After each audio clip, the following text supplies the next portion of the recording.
Hello everyone, welcome back to my YouTube channel. आज का जो हमारा टॉपिक है वो है इंटरफेस। जैसे कि हम प्रीवियस लेक्चर में डिस्कस कर चुके थे सेल साइकिल के phases, interphase and M phase, जिसको हम एक एक करके इस लेक्चर में डिस्कस करेंगे। अगर आप मेरे चैनल पे नए हैं तो चैनल को ज़रूर सब्सक्राइब कर लें, वीडियो को लाइक करना ना भूलें और अपने फ्रेंड्स के साथ ज़रूर शेयर करें। Let's start the topic. सबसे पहले है interface.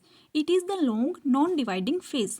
It may be defined as the time interval between the end of one mitotic division until the start of next mitotic division. ठीक है, तो ये क्या है? ये एक लॉन्ग फेज है, नॉन डिवाइडिंग फेज है।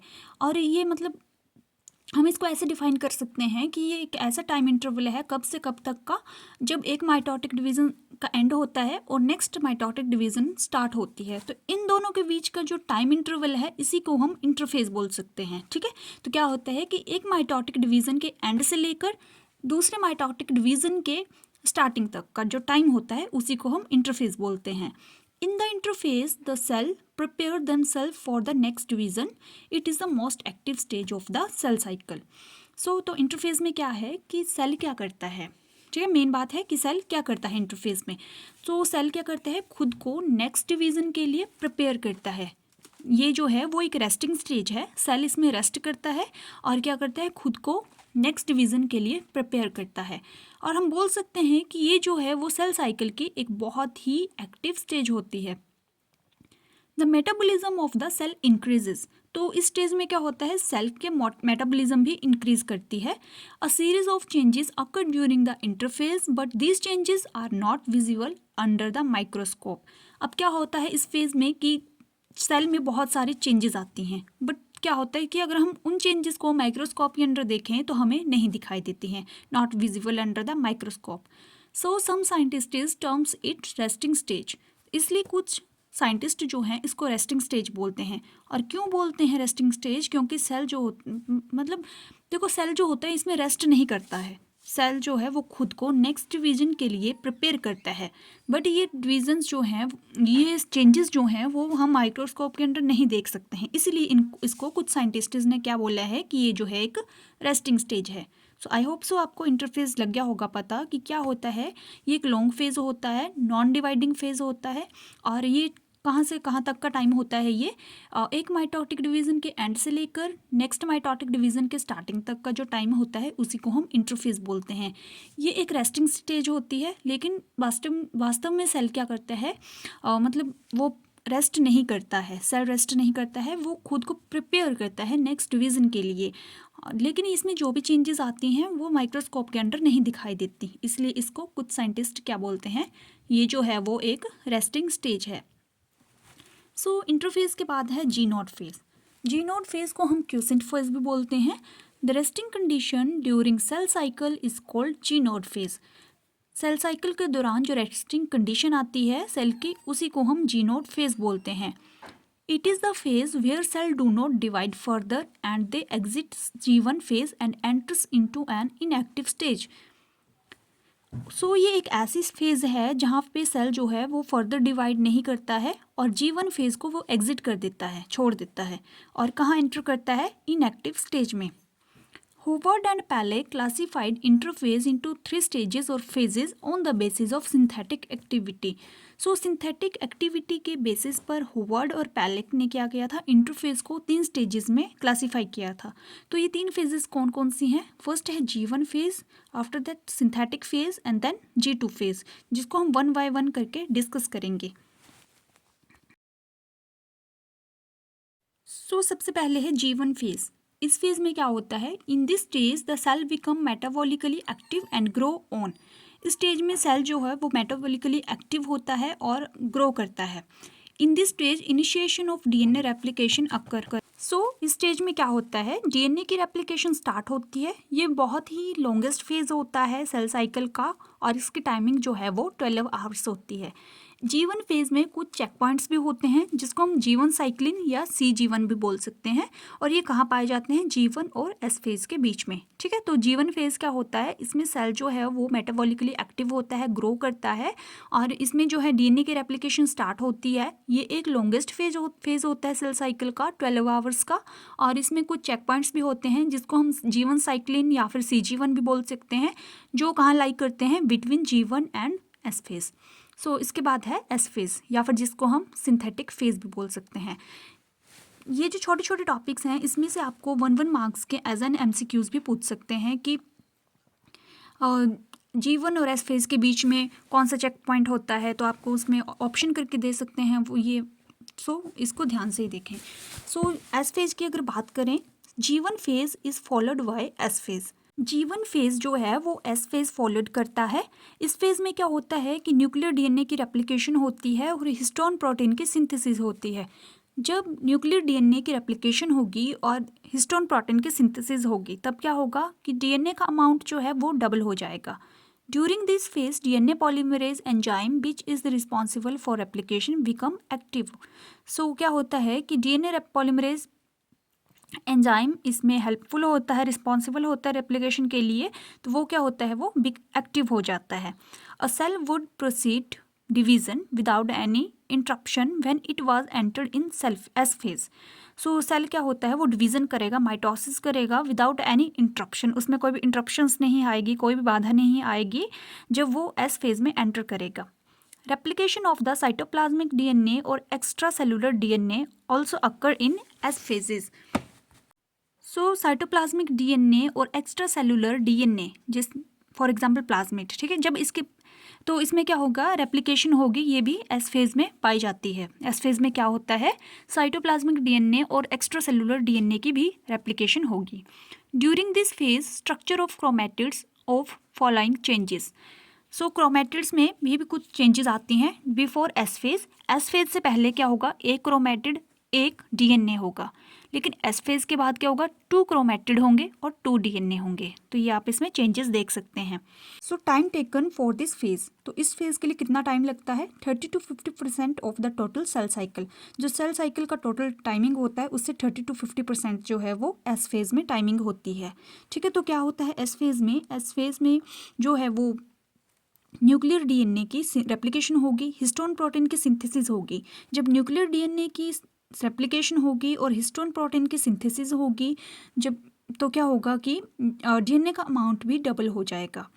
और इसमें कौन सा एंजाइम रिस्पॉन्सिबल होता है, डीएनए पॉलीमरेज एंजाइम, और इससे क्या होता है, रेप्लिकेशन भी एक्टिव हो जाती है। क्रोमैटिड्स में भी आप इसमें कुछ डिफरेंसेस देख सकते हैं कि एस फेज से पहले जो था वो एक क्रोमैटिड एक डीएनए था, एस फेज के बाद 2 क्रोमैटिड 2 डीएनए हो जाएंगे। ठीक है, तो ये है आपका एस फेज। इसके बाद है G2 फेज। G2 फेज और गैप 2 फेज, इसको हम गैप 2 फेज भी बोल सकते हैं। In this phase the size of nucleus और सेल फर्दर इंक्रीजेस। तो इस फेज में क्या होता है, न्यूक्लियस का साइज और सेल का साइज जो है वो इंक्रीज करता है। अब कैसे करता है, due to the synthesis of RNA molecules and formation of spindle fibre protein. किसकी वजह से, आरएनए मॉलिक्यूल की सिंथेसिस की वजह से और स्पिंडल फाइबर प्रोटीन की फॉर्मेशन की वजह से। Duplication of organelles like mitochondria, plastids, centrioles. ठीक है, तो इन सब चीज़ों की वजह से क्या होता है, न्यूक्लियस का साइज भी इंक्रीज करता है और सेल का साइज भी इंक्रीज करता है। किसकी वजह से, आरएनए मॉलिक्यूल की सिंथेसिस से, स्पिंडल फाइबर प्रोटीन की फॉर्मेशन से, ऑर्गेनेलीज की डुप्लीकेशन से like mitochondria, plastid and centrioles. In this phase the synthesis of DNA stops. तो इस फेज में क्या होता है, डीएनए की सिंथेसिस भी रुक जाती है। However, the synthesis of RNA and protein continued, which are required for the multiplication of cell organelles like Golgi body. So इसमें क्या होता है, इस फेज में डीएनए की सिंथेसिस रुक जाती है, बट आरएनए की सिंथेसिस और प्रोटीन की सिंथेसिस कंटिन्यू रहती है, जो सेल की मल्टीप्लिकेशन के लिए बहुत ही हेल्पफुल होती है। Thus the preparation of cell division occur in this phase. So क्या होता है, सेल डिवीजन की प्रिपरेशन जो है वो इसी फेज में स्टार्ट होती है। The special material which is required for the mitotic division is synthesized into G2 phase. सो जो भी स्पेशल मटेरियल होते हैं माइटोटिक डिवीज़न के लिए वो इसी फेज़ में सिंथेसाइज्ड होते हैं। For example tubulin protein which is required for the spindle formation. So spindle formation के लिए कौन सा प्रोटीन रिक्वायर्ड होता है? Tubulin protein. The cell division involves the expenditure of energy which is stored in the form of ATP। After G2 phase the cell enters into M phase. So G2 phase के बाद क्या होता है? M phase होता है। Interphase में क्या आएगा? पहले G1 phase, after that S phase और लास्ट में G2 फेज। और G2 फेज के बाद जो है वो है M phase which is the division phase. तो जो क्या है? एक डिवीज़न फेज है। The second check point called mitotic cyclin. So first check point जो था वो था G1 फेज में, सेकेंड चेक पॉइंट जो है वो है G2 फेज में, जिसको हम क्या बोलते हैं? माइटोटिक साइक्लिन या M साइक्लिन, या फिर जिसको हम CM भी बोल सकते हैं और G2M भी। The check point which lies between G2 and M phase. So second check point कहाँ पाया जाता है? G2 और M फेज के बीच में, और फर्स्ट जो था वो कहाँ था? G1 और S फेज के बीच में, which cause transition from G2 phase. So इसके बाद है mitotic phase. It is the actual cell division phase. यही एक ऐसा फेज है जहाँ पे सेल की डिवीज़न होती है। It is the phase of shortest time in the cell cycle. ये फेज जो है वो सबसे कम टाइम लेता है। This is the last step of the cell cycle. ये सेल साइकिल का एक लास्ट स्टेप है। It consist of cytokinesis and karyokinesis. So cytokinesis क्या होता है? Division of cytoplasm, and karyokinesis होता है division of the nucleus. Kinesis का मीन होता है डिवीज़न, साइटो का मतलब साइटोप्लाज्म एंड कैरियो का मतलब न्यूक्लियोप्लाज्म। सो क्या है माइटोटिक डिवीज़न? इसमें एक्चुअली डिवीज़न होती है और ये सबसे कम टाइम लेता है। ये जो है वो लास्ट स्टेप है, और इसमें क्या आता है? साइटोकाइनेसिस एंड कैरियोकाइनेसिस, साइटोप्लाज्म की डिवीज़न और न्यूक्लियस की division. Chromosome actually divide and separate in this phase. इसी फेज में जो है वो क्रोमोसोम डिवाइड करते हैं और सेपरेट होते हैं। Nuclear division occur in this phase. इसी फेज में जो है वो न्यूक्लियर डिवीजन होती है। This step is completed into 2 और 3 आवर्स। तो ये स्टेप जो है वो 2 से 3 घंटे का टाइम लेता है, एंड समटाइम्स इन 1 आवर्स, और कई बार 1 घंटे में भी ये एंड हो जाता है। The time taken for the completion of this phase is about 5 to 10% of total sale cycle.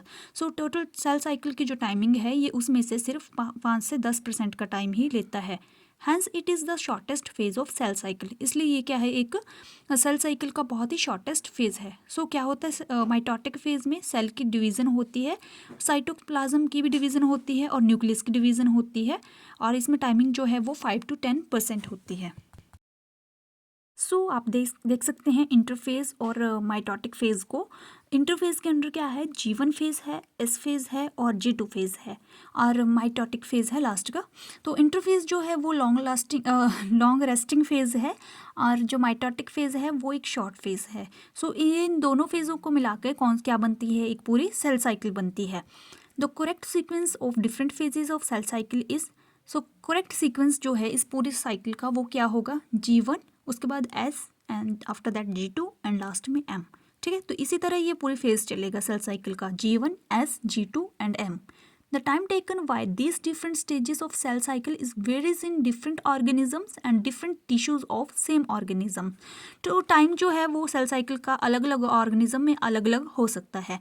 For example विशे फाइवा, जिसको हम ब्रॉड बीन बोलते हैं, duration of different phases of cell cycle in this. तो इसकी अगर हम बात करें ब्रॉड बीन की, तो इसमें जो G1 फेज है वो 12 आवर्स लेता है, S फेज जो है वो 6 आवर्स लेता है, G2 जो है वो 12 आवर्स लेता है।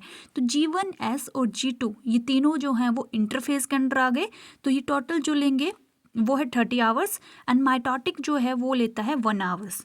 ठीक है, सो अगर हम वीसी फेवर की पूरी सेल साइकिल की बात करें तो टोटल टाइमिंग जो है वो है 31 आवर्स।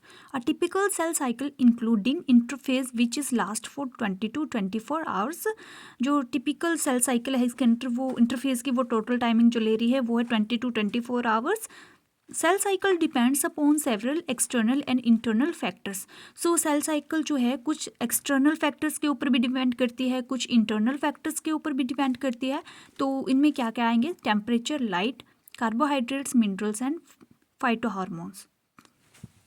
सो ये था आपके phases, interphase and mitotic phase. I hope so students आपको समझ आ गया होगा। अगर आपको इसके रिलेटेड कोई भी क्वेरी हो तो आप मेरे को इजीली कमेंट करके बता सकते हैं। अगर आपको वीडियो अच्छी लगे तो प्लीज़ लाइक करना ना भूलें, अपने फ्रेंड्स के साथ ज़रूर शेयर करें, मेरे चैनल को ज़रूर सपोर्ट करें और सब्सक्राइब करना ना भूलें। बेल आइकन को भी ज़रूर दबाएँ ताकि आपको मेरी जो भी नोटिफिकेशन है वो आप तक ज़रूर पहुँचे। सो कोई भी क्वेरी हो तो प्लीज़ मेरे को कमेंट करके बताएं। मेरे पास सारी पूरे इसके नोट्स हैं, सारी मतलब सेल एंड मॉलिक्यूलर बायोलॉजी की। सो मेरे साथ ज़रूर बने रहें। Thanks for watching, keep spotting, thank you so much.